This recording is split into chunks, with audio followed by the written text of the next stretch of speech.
Let's get it started. Cool. So welcome everyone, and to this new episode of it's kind of the Sales Lab virtual tour and also the B2B Sales podcast, but it's kind of a live interview of Courtney Griffin. So Courtney, welcome to the show. Thanks for having me, Thibaut. How are you doing? Doing great. Just Monday morning in San Francisco where I am. So just getting started. Excited to start the day with you. But yeah, doing great. Okay, that's cool. Yeah, I'm happy you started the day with me. So today we're going to talk about career path in high growth startups and organizations. And so before we dive into the interview, I'd love to actually, get to know a bit more about you, who you are. So if you could tell us about your background, that would be amazing. Yeah. My name is Courtney Griffin. I currently sit as the VP of Global Sales for a MarTech SaaS called Improvato. This is my third position as a VP of Sales.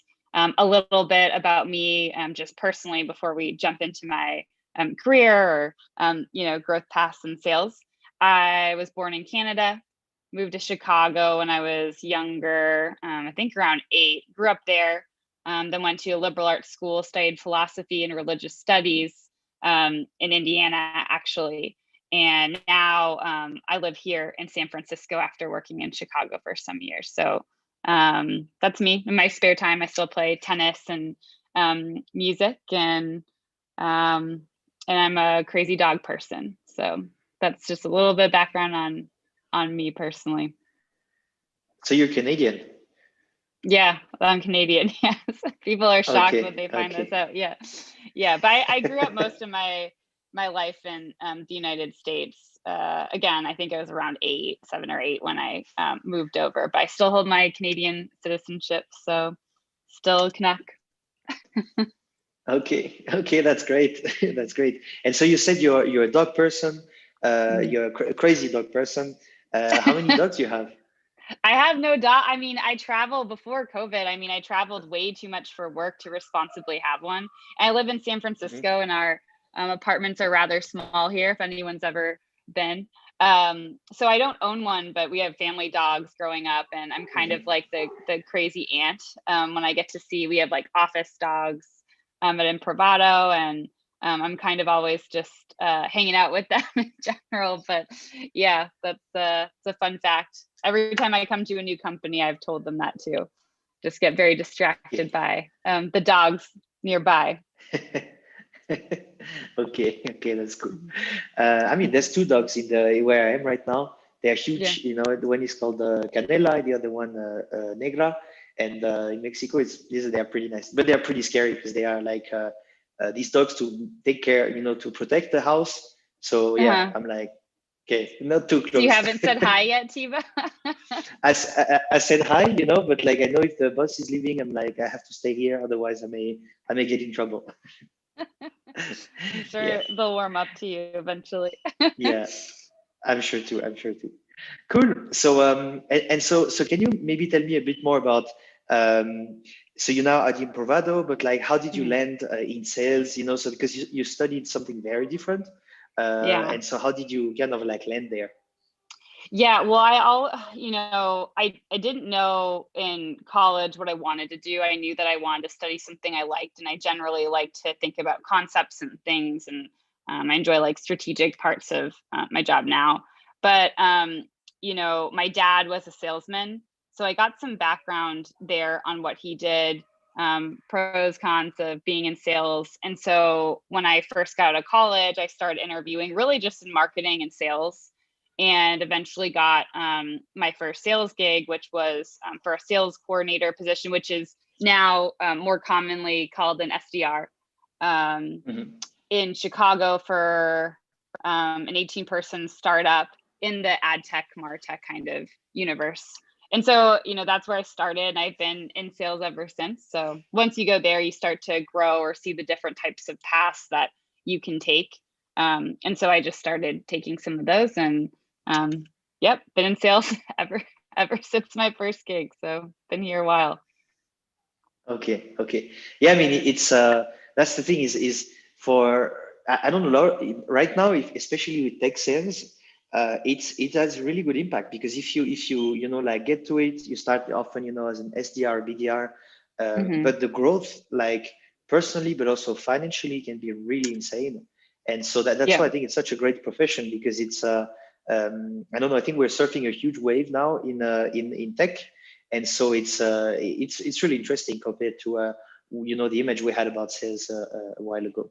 I totally agree. And there's becoming more resources around how to do your job effectively. Like when I started, this was over 10 years ago, there wasn't really anything like that. It was rare that they taught sales in school too. So it's like to get a business, you get business degree or economics. And we actually didn't even have those degrees in my liberal arts school. Like the closest thing was political science, Hmm. which is not the same thing. So yeah, it's really interesting to see how that's evolved just in the SaaS and tech universe, really. And it's just fantastic. And it is a high growth, I started in that position and I grew into an AE, I think within my first year or year-ish Hmm. of being there. And, that's a really aggressive growth path and got me a lot of good experience closing early. And so, yeah, it's a really great way to start your career and get into just figuring out some of the dynamic natures of what comes with sales. So yeah, I've enjoyed my own path and have many thoughts on why it's a strong way to start your career. Hmm. Yeah. Okay. And so you also have like a really solid experience, like scaling companies from 10 million to 80 million. You told me AR. So Hmm. often we talk about 1 to 10, but then this 10 to 100 kind of thing there. Hmm. So can you tell me a bit more about that, and what are the typical things you see and the career that are allowed by this kind of growth? Yeah, yeah, totally. So, I, when I sit here today, I've worked at companies in all these different stages. So, my first company probably capped out around 20 million. I then went to worked for a big public company and realized I wanted to make more of an impact. So I liked kind of startup Hmm. land. So jumped back to Owner IQ, which is the company that scaled really from 10 to close to 80 when I was there. And then since then, I've gone pre-revenue and brought the company to post. Improvato is between 1 and 10. So I feel like I have, experience in all these areas. But Owner IQ is interesting because when you're, post 10 million, you really start to have some money that the business is generating to play with. Hmm. And it really facilitates growth for the employees in the company. So, Okay. just for everyone listening, my career was accelerated a lot at Owner IQ, and it's because we were growing really quickly and we could reinvest those dollars into the people who were hungry and getting it done for the company. So, about the growth, so the stage is really important to realize that you're reinvesting that into the people at the company. But I'll say that there's a few different types of paths that you can take at this point. So you have like less of the financial concern that you do really from 1 to 10. And it, I'd say there's four major paths. So you typically start around SDR or BDR, so like inbound or outbound lead gen. And the typical path from there is to move into an AE position or a closing Hmm. individual contributor position. That's what I did. That's very, very common. I think there's a couple other paths that I've seen some people take that are close to me that are really interesting, that are also Hmm. viable paths. And you really just have to think about what you're interested in, what you want. So I know people who got started in sales because they majored in something strange or and just got a job, their first gig in sales, and then they moved on to account management or customer success after Hmm. that. That's for people who sales is stressful. You have a number over your head, and you constantly have to be hitting it. For people who are strong in the client facing function, care about relationships but less about the pressure that comes with sales. So that's Hmm. the second avenue. The third is moving, if you're more technically driven. So I've seen some people move from SDR, AE positions into sales engineering, which is really interesting too. So you're still talking to clients, you're often helping in the pre-sale, but you are more interested in the technical components of the product. That's really, really interesting. You know, some sellers are just more technical than others and love learning that. And again, you have less pressure. You don't have the same revenue number over your head. And then, of course, there's the path into management. And I kind of break that into two sections where you can move into sales development management, which is very, very different than managing a team of AEs or holding a regional or national number. But then you have that progression too. And that's the one that I ultimately ended up taking. So I took two of those, the first and the last, I guess. But yeah, that's kind of how I think about the different types of growth plans when your company is, post 10. Okay. And so as you said, you started by more like going from SDR to AE. So you were quota carrying, and then you jumped to this kind of the management side, like VP. And how do you do the jump? You know, because often there's a lot of contradicting things where you often will make more money if you're a high performing salesperson compared to a VP. So what's the motivation, and how do you make this decision to go for potentially less money but something different? Yeah, that's a great point, Thibaut, because I wish somebody, like at the time, that was just what was available for me to grow. Like there weren't really levels of AEs at the company. And for me, I'm motivated by helping people. I wanted to kind of learn the management skill. I ended up liking it a lot. I love working with my team, but I didn't know that then. But I wanted to kind of build that skill and see how it did. But I do want to say to people that you can move through your career, especially in sales. You can move through your career and you don't have to go into the management track to be successful. And you really have to think about what's important to you and how you're motivated. So in every situation I've been in as a VP, my top performer is making more than me. So you have to really understand, what you're truly motivated by, and I will say too, like the job functions are completely different. They're not even close to being the same. So as an individual contributor, you have a number, you're going after it, you have independence, and you're really kind of functioning, like for even in companies where there's lots of support and team environments, like you're functioning on your own goal.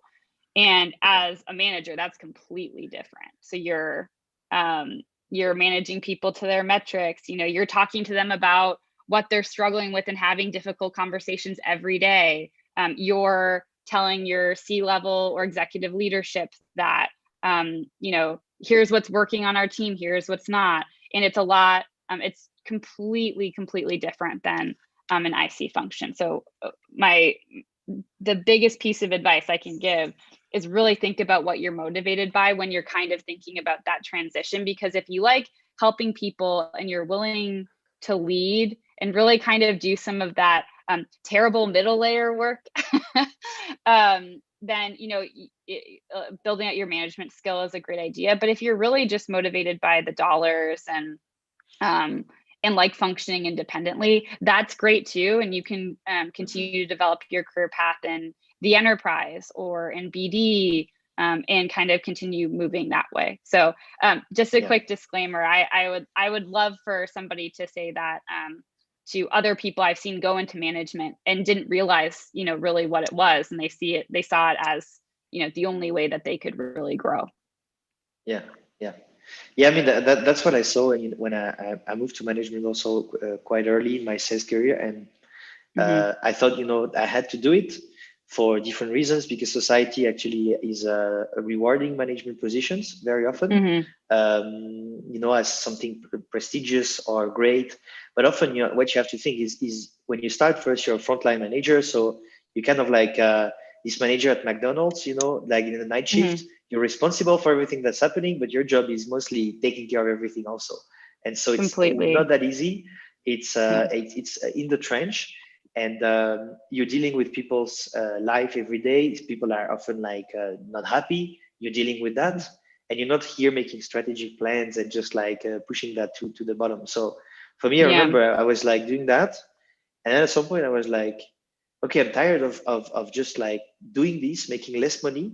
And so I found that it's, it's something you need to think about. And my vision was like, okay, it's maybe like you make less money right away, but maybe later you will have a bigger impact and you're going to be Mhm. responsible for a bigger amount of money or be a bigger quota. And then you may make more or whatever. But I Mhm. think it's always this thing. It's like if you're just purely money driven, it's better to stay an individual contributor. If you want to grow, it's good to be a manager, but it's not going to be easy. It's just going to be like a transition, Yeah. and you're just going to have to do a lot of things. I love that we're talking about this because I do want people to know, again, like there are so many other paths where you can be successful and grow. You can be motivated, hungry, and grow. And it doesn't have to be in management. So it's just the job is, to your point, so different. And I really encourage people to think about what drives them, what makes them happy in their function. If it's dealing with a lot of annoying problems, that's like a large part of management. If we're being honest Yeah. here, and you have to again, like I really love creating the environment for my team that I wanted to have in my early career, and did in some cases, and that's really important to me, and it makes me feel more fulfilled in my job and career. But for some people, you just don't want to do that, and I don't blame them. So anyways, i'm Yeah. i'm very happy that we're talking about that, Thibaut. Yeah. Yeah, for me, I know like what I'm doing right now is so a few things. I hate managing people. That's something I've actually done it and I accepted it. I'm like, okay, I just don't like it. Hmm. And I also hate working for other people. So I was Yeah. like, I'm tired of making other people rich and managing people. So I'm like, I'm gonna just like manage no one and get people to actually pay me so I can coach them. And so that's what I'm doing now, coaching and training. And every time I'm coaching people, it's because they're giving me money. And so it's the opposite when you're a VP, you're coaching people and you're giving, I mean, your employer gives them money. And so, Hmm. but it's a very kind of a counterintuitive thing where I say, okay, I'm just going to go take this risk and everything that goes with it. Because for me, it's, like when you're just sitting in meetings all day long and often you're like, okay, like, why am I doing this? So Oh it's, yeah. Yeah. yeah, it's often something that, you have to realize when you do that. Yeah. That's great. Yeah, that's a totally different relationship with coaching. So I'm glad that you found that. Yeah, I'm super happy too. It's interesting, but yeah, it's a lot of other complicated things to do also. Hmm. And so I have often, people have opportunities. There's different stages where, let's say you're going to join a more mature sales organization where you have role specialization. And so they are often hiring SDRs mostly. And then to actually be an AE, you either have to Hmm. have a lot of experience or you start as an SDR. And you have some other organizations that are a bit more early stage where you're going to be hired and you're going to have to take care of everything. So what do you think? What would be your advice, to pick one over the other? It's a really interesting question because there are so many different variables that depend on that. So I would start by saying starting in an SDR or BDR position, um, in general, right, would set you up for more success if you have never worked in sales before, because you have, a very specific, you typically have a sales qualified lead goal, and you have to get so many meetings for the AEs a month. And that's really within your control. When you start working with dollars and revenue and sales funnel, deals fall out and slip for all these different reasons. If you haven't, kind of asked the right questions or managed the relationship the right way or move the deal along, and that comes with time. So I'd say that, um, it is uh, in a lot of situations, you'd be setting yourself up more for success starting in that kind of development role, and then you can learn the product. You take Mhm. that time to, the way I talk to my SDRs today is like, it's really showing me that you can execute on a goal, and training you on the product for when you get into the more complicated part of the sales role and the closing position. So Mhm. it's a little bit more, um, uh, I guess, will set you up for success. There are situations where you can jump right into an AE position, like you said, at an earlier stage startup. What I would encourage Mhm. people to do in that situation is make sure that you have a manager you can trust and that really trusts Mhm. you, and you do a lot of that work up front. So if you have a mentor who's, wants to hire you for a sales position and understands your capabilities and experience, that would be a fantastic opportunity. If you're, I think most of the time you won't have a lot of control over that. So, ooh, sorry, my Apple Watch just went off. Yeah, a lot of times, like most companies aren't going to hire an AE, someone as an AE who didn't have sales development experience.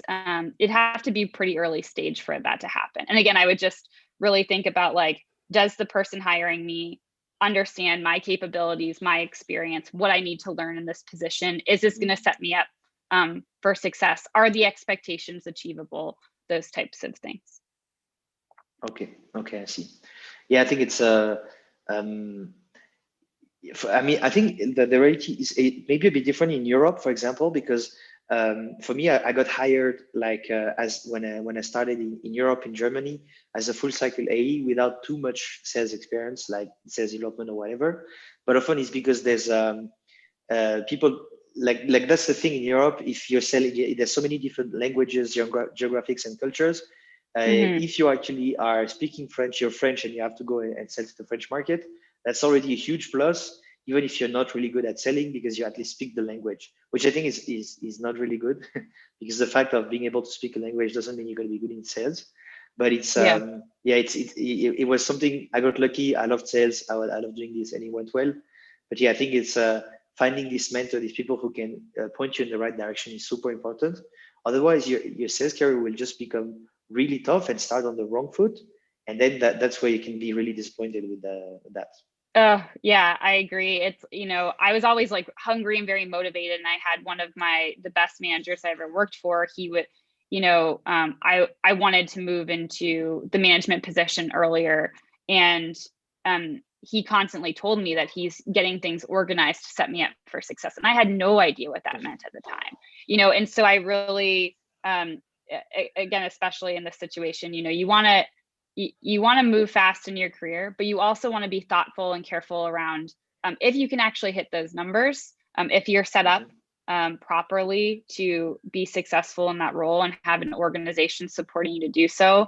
Because if you don't, then you just have a few years of jumping jobs or not hitting your numbers. And every salesperson wants a resume just full of targets achieved. So yeah, it's really tricky. Only in that situation, but I think the path. I really like the path from SDR into the other parts of your career. It makes a lot of sense for many different reasons. Yeah, and so whenever you're like later in this phase where let's say you're in a team of AEs, and then there's like this huge growth, and you need to have like some kind of a leader coach job, which is a bit hybrid, or you may have someone who's going to jump from internally from being a top performing AE to managing others. There's going to be a lot of competition there. So how do you position yourself? What's the advice you would give if you're already at a good level, but there's tons of people on the line? How do you position yourself to get the job in management? Yeah, the most important thing first is that you want to make sure that your manager knows that you want to be promoted into that position. So I mentioned this with someone else the other day, but your manager has so much going on that even if they really care about your career, which is, still there's many different types of managers out there, even if that's central to how what they care about managing, they're always dealing with so much. It's typically not top of mind every day. So what you want to do is you want to have a conversation with them and make sure they're aware of how you want to grow, and you want them to create a plan for you to get there.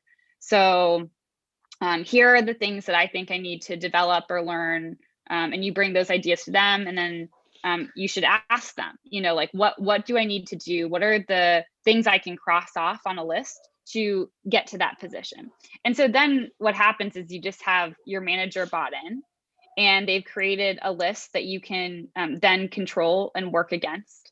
And then you will be more top of mind than the other individuals who are up for promotion. I would also say you got to hit your numbers. So don't let those slip while you're in this process. If you've had a couple good years, that's fantastic, but you still need to make sure that you're executing and bringing in the expectation that your manager and your company has. So that's kind of the second thing. And then the third thing, which I've always appreciated from some of my top performers, is just bend over backwards for your manager, because sometimes they need to ask to roll up some numbers in a way that takes more time, or they need you to work on some like cross-departmental collaboration project that you don't want to do. And my advice is, to really show up for them, because ultimately the right manager will show up for you if you do that for them. So those are kind of my 3 pieces of my advice that come to mind right now. Okay. Yeah, I really like the plan, like asking, because often we assume that people know what's in our heads, and then Yeah. we say, okay, I want this job, and then we just never ask about it or never tell it. And so I think having a plan is great, because you make them work for you. You say, okay, how do I get there? Tell me. And then they have to give you a plan. If they don't give you a plan, it's just like, then maybe it's time to change or go somewhere else. But I think it's great. That happened to me once, when I also became manager. The guy was like, my VP was like, it was good. It was fun because he told me, okay, you're not really helping there. You're very good. You're performing, but you're working against me.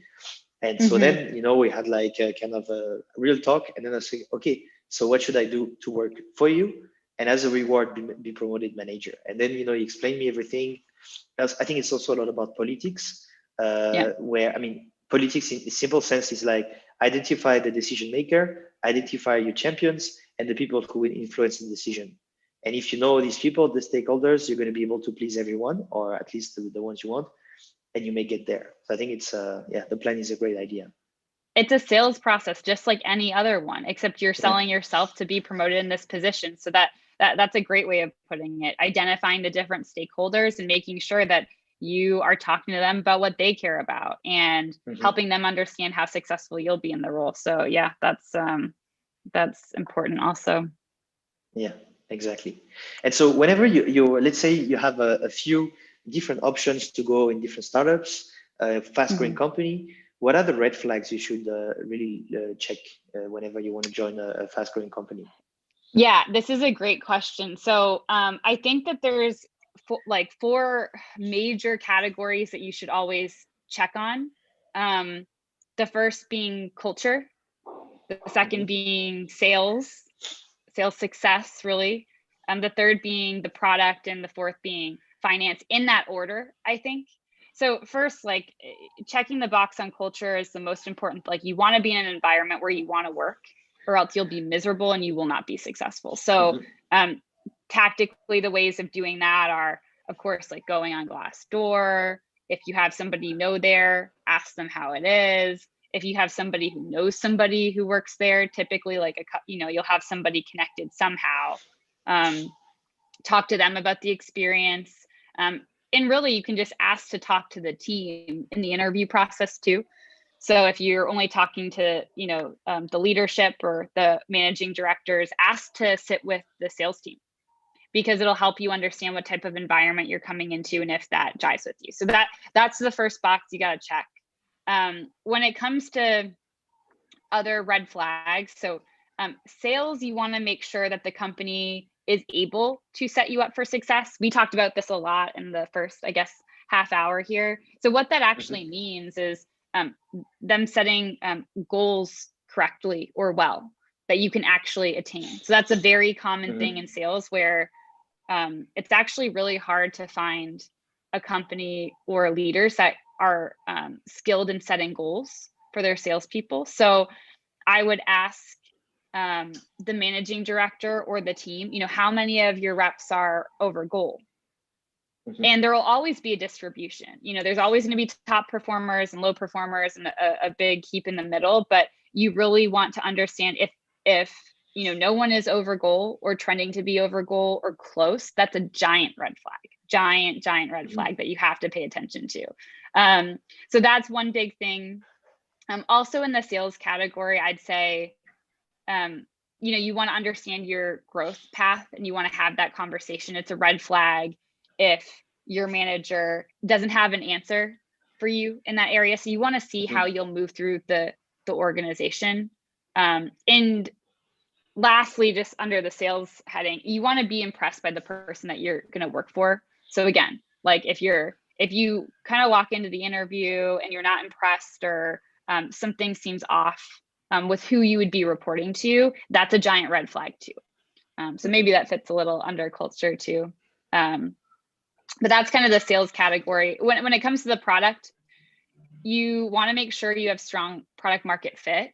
So you can ask about that. Make sure you believe in the product, what the pain that it's solving. Make sure it solves a real problem. There are lots of products that are kind of like nice to have, but it's hard to sell those because they're not really solving a pain point that people have in the market.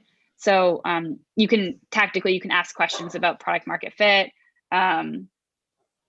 Make sure that the pricing model is set up so that the buyers can actually buy it the way that they want to.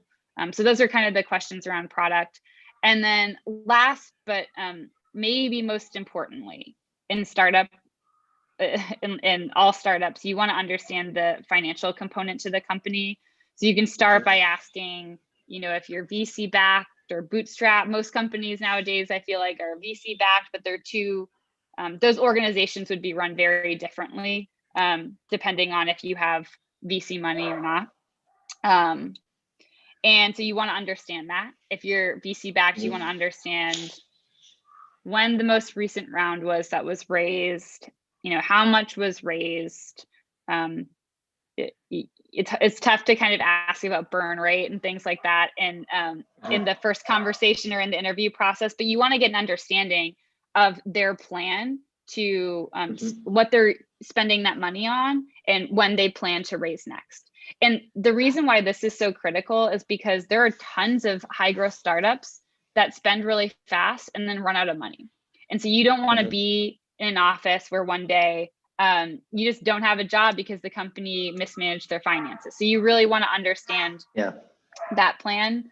And an easy way to do that too in the interview process is just go on Crunchbase and get an understanding of like roughly crunchbase.com if people don't know. Easy place to go check on the finances and kind of the history of these different tech companies. Okay. Yeah, I think it's super important like to understand where they are, and often you can kind of calculate the burn rate or think about it, ask, what's their recurring revenue, and then compute everything. And then you're like, okay, they will run out of money in 6 to 12 months or something like that. Yeah. And see if they're even aware of that, because often, people raise money and then they think they made it. Actually, problems are starting there. And money is so easy to raise nowadays that having someone who raised a few millions doesn't mean anything. As you said, it's great. They have money, but are they just like burning everything in marketing? Are they, is the product also good? Like, as you said, because even the product, I think it's like, is there a market, and is this market clearly identified and served with a product or a service, And so often it's just like, it's not because a kid raised money that this person knows about a lot more than you do. So it's often we often see someone who raised money as like the like a heroes of our time, but it's not. They often have their shortcomings, and I think it's these 4 kind of areas of focus are really interesting. Yeah, you have to think critically about the product. So if you're like, if you're in the interview or thinking about joining this company and you can't like figure out what the pain is that it solves or the problem, that's a giant red flag, and so you have to be able to make that call. And if you can't get to that place of understanding, then you need to ask those people more, and you really need to be sold on that before you join. But and to your point, there are just so many companies like, I live in San Francisco, so I see this all the time where they raise a few $1 million, relatively easy here to do that. And there's no plan of how to spend that money. And people don't talk about this as much. We assume that companies are spending this right, but it's really just someone like you or me deciding on where to spend a couple $1 million. And I've seen teams build out sales teams way too early. I've seen companies spend way too fast. And then, and then the lights just go out one day. So you really want to check for all of those things before, joining the next new hot startup that's growing fast. Yeah, exactly. And the thing is, I don't know if it's still the case, it may change, but in the Bay Area, they estimate there's around 40% of the money raised goes into direct and indirect real estate fees. So it's the office space, and then it's also like through the salaries of the employees, having them to pay their rent. And around 40%, if you get 10 million, there's going to be maybe around 4 million that's going to be spent in just having people located there. So it's crazy. Yeah. Then you don't just have 60% for the rest, and you need to operate like the salaries are super high, and so yeah, it's often money goes super fast. We oh yeah. Yeah, I mean, it'll be interested how that's disrupted in 2020, because we're seeing a surge of people from San Francisco move. You can't go into the office right now, so we're paying high San Francisco rent prices. And, we don't even know when we'll be able to return in person. So lots of people moving to secondary cities like Denver, Austin, and it'll be interesting to see how that continues on, because that has certainly been the case to date. But we'll see what happens. Yeah, we'll see. I think it's going to be very interesting, and for me, it's like if you have a very good connectivity, and also like now, I think the office of the future. I was talking with the CRO of a company there. They are building like it's called Owl Labs. They have this kind of it's an owl. It's just like it looks like how you call this, like a speaker, but then you have cameras, and then you can put it. Let's say you have a meeting with 5 people and 20 other people that are on Zoom, and whenever you speak, the camera detects you, and so I think it's going to be about how good are you at like delivering a hybrid kind of like work experience, and then people joining. So I think it's very interesting. Yeah, that's super interesting. I heard. Yeah, it's going to be a whole new world here. So that's really, really interesting. Yeah, exactly. And so you also have like a interesting story you told me before when we were doing the briefing, is you were involved in Burning Man. And not just like going and partying, but organizing. Can you tell me a bit more about that? Yeah, anytime I get the chance to talk about Burning Man, I love it. Especially, I feel like it was so critical in my personal and professional development. So thanks for finding this interesting, T-Bone. We can talk about it here. But yeah, Burning Man is basically, for those who don't know, a festival in Nevada in the United States. And it has a big reputation for just being a big party. But really, I mean, what it is it's a giant community of people with shared values. And I started going back in 2013. I co-founded a Burning Man camp in 2014, I believe, where we're running. Basically, when you go there, you have to create a camp, which is a place to stay. And so we started to create that. And over the years, it really grew. Our camp is huge. At its biggest, I think we got up to around 180 people. So just to put this into perspective for people that haven't been or don't know anything about it, it's basically like creating a very, very interactive hotel in the hardest place to live in America for 1 week only. So it really helped me from a professional standpoint up my like logistics and operations skill, which I didn't really have before. We have to plan and buy all the equipment we need. We need to haul in all the food for 180 people. We need to ship in water. And, the consequences of doing this wrong is that nobody has water. So it's hugely important to do all this stuff right and be really organized in that way. And so it really helped my kind of logistics skill set. But it's been a huge exercise in leadership, because when you have that many people, you're running a company. I mean, it's really a company. And so you have to organize different like sections of, the camp to get different things done, like food or water or infrastructure or shipping. And you have to have leaders of those teams, and they really have to want to work for you. So, I mean, these people aren't working, they're not my team at Improvato. They're just my friends. and they have to really be inspired and respect you to listen to what you have to say when you're delegating on all of these tasks. So I think that's been a really huge exercise in truly, genuinely inspiring people who don't have to listen to you. And it's helped me kind of run an organization that would be the size of, many large startups. But so it's been huge. It's been a huge part of my life. It's helped me professionally in those ways. But I will say for anyone listening to that, you really need to find some type of community where you have shared values. And I found that is just huge in your personal development. And it might not be Burning Man. I mean, I love Burning Man, but it could be something else. And it's not just a hobby or, something you do every Tuesday. It has to be a group of people that really share your life values. And that network has been, I can't measure the ways that it has helped me in my life. And again, those people are all motivated because we share values and they're doing really interesting things in their life and they're teaching me about that.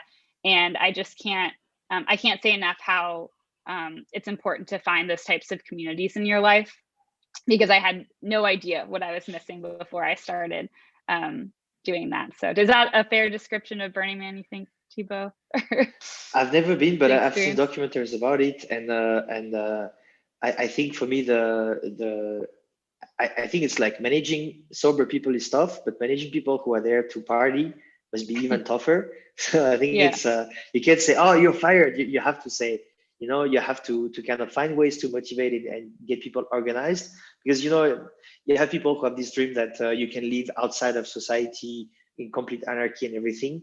The fact is, like, if you want to make things happen, you have to get a certain organization, and you can either force it on people, or you can or you just have to inspire them and make sure it works. So I think it's a great proof of leadership, because it's super tough. People are there to have fun, and it's not easy, I'd say. I put it on my resume because it's like the largest team I've ever managed. It's a real thing, and we have giant consequences. We have my camp has 2 shipping containers that we store during the year, and we reorganize, and it's like really painstaking work to pull everything out, clean it, reorganize it in a way that we want to. It's just a huge job, and somehow you have to find a way to motivate these people to do so, and they're not getting paid for it, and they're going there for to relax and find calm and all of these things. So it's definitely one of the most important but central things in my development, and it's been a huge part of my career. Honestly, it's taught me a lot. You had the break, I guess, this year. There was no Burning Man, right? No. And I now that I've had this break, because I've been doing it on top of my my career, I have no idea how I have found the time at night to do all of that work, because we've had a really busy year at Improvato, which is amazing. But it's actually a blessing in disguise, because there's been a lot of hours going. I just started at Improvato in April, so I've spent a lot of the hours that I typically would probably work on our Burning Man camp at night, getting things organized for our company. So but hopefully next year, who knows? I hope. I'm not sure it's that cool on Zoom, Burning Man on Zoom. So but let's hope we have more festivals next year. They created an app, which was kind of a cool virtual experience, but not quite the same thing. For me, it's like I don't, like, for example, I did once Skype with my family, my grandparents and everything. And for me, I'd rather be just by myself doing other things than just like faking the experience. I think it's just like, I think virtually is great for a lot of things working, but if you can't do it, do something else. I'd say, like, for me, I prefer working on Minecraft or on something specific than just reproducing and trying to make it the same, because it's never going to be the same. The fact of being with humans, and also like the music and dancing with the energy of people around you, has nothing to do, in virtual, it doesn't really work. So I think it's, it's a completely different thing. You can try, like, I appreciate, trying to get there and giving everyone who wanted to be there something to remember. But Yeah, it's a completely different experience. And this goes Yeah. for in work too, and with family, like you're saying, over Zoom calls. It's like you can try to get there and you can get some goodness out of those calls, of course, but it's a completely different experience when you're in person and immersed in whatever environment that you're in. So yeah. Exactly. Cool. So, for the people who are showing up, if you have questions, drop them here. In the meantime, Courtney, if people want to get in touch with you, learn more about you, where can they find you? Yeah, they can go to my LinkedIn, I guess, Courtney Griffin on LinkedIn.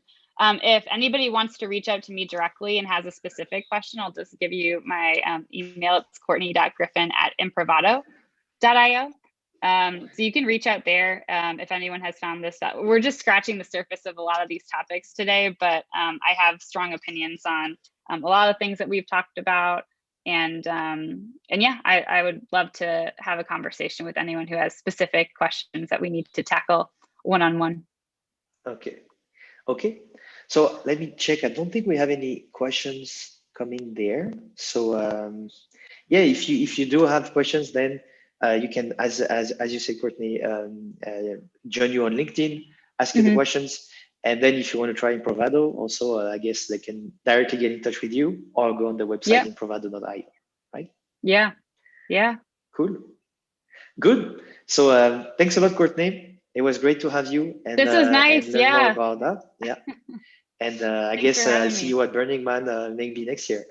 Yeah, if you ever want to come, please let me know. I feel like you would do well there, and yeah, just let me know. As long as we have it next year, but I would love to take you with our community. So, but yeah, thank you for having me. This is a really nice way to start the week.